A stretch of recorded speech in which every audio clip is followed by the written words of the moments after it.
Արամ ջան, այսօր շատ հետաքրքիր է, որ շատ համակիրներ, շատ համախոհներ եւ շատ հյուրեր ունենք, որ քեզ պետք է անակնկալներ մատուցեն, այդպիսին մեր հյուրերից է մեր Գայանե Փահլևանյանը, մշակույթի մարդ, զինվորական, համեցեք, Գայանե Փահլևանյան, խնդրում եմ դուք ձեր դիմողները ներկայացեք, որովհետև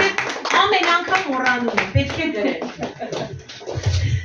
Բարեողջունները սիրելի հյուրեր, սիրելի արվեստագետներ, բանաստեղծներ, ինձ շատ հրազատ մարդիկ, բարով եք եկել Հայաստան։ Այսօր ինձ համար մեծ պատիվ է ես այստեղ գտնվեմ եւ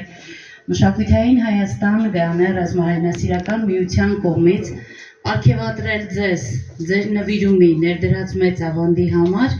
եւ հանձնել Մշակութային Հայաստան Գայանե ռազմահայրենասիրական միության կողմից մրցանակ, որին որ դուք արժանի եք Հայաստանում եւ օտար ափերում հայ մշակույթը արվեստը բարձր պահելու համար։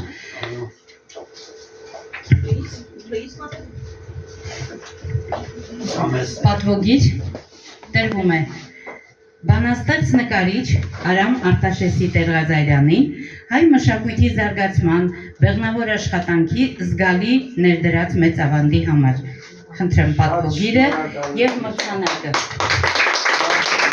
Եվ հրավիրելով Արևմտյան Հայաստանի Պաշտպանության ուժերի հրամանատար գնդապետ Սիրանուշ Թամոյանին։ Համեցեք տիկին Սիրանուշ։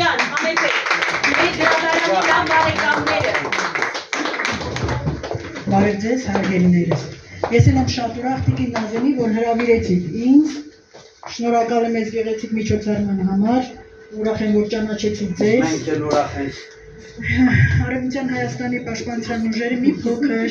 ձեր կատարած, ձեր մտքի թռիչքի համար ունի պարգև։ Ես չեմ կարծում, որ տիկին Նազենին հենց այնպես չէր հրավիրի ինձ, հենց այնպես ընծած չէի։ Ես շատ ուրախ եմ, որ բոլորը եկել եք։ Սա մեծ հարգանք է ինձ համար, հարգելի ժողովուրդ ջան։ Մեծ հարգանք։ Պատվոգիր պարգևատրվում է բանաստեղծ նկարիչ Արամ Արտաշեսի Տեր-Ղազարյանը հայ մշակույթի զարգացման բեղմնավոր աշխատանքի զգալի ավանդի համար։ Հրամանատար գնդապետ Սիրանուշ Թամոյան։ Բարձր ծափահարություններով։ Ես շատ հպարտ եմ, ուրախ եմ, որ ձեր մեծ պապը Այո, եղել է Անդրանիկի զինվորը շատ է պատմել է իրանց արշավներից բանից էլի։ Հասկանալի է, եւ Արևմտյան Հայաստանի Պաշտպանության ուժերը հպարտորեն են ընծայում այս ամենը իր թոռանը։ Եղավ, շնորհակալություն։ Մենք ենք շնորհակալ։ Ես այստեղ եմ մեր պրոֆեսոր Վազգեն Մինասյանը, պարոն Մինասյան, այսօր մենք ձեզ պետք է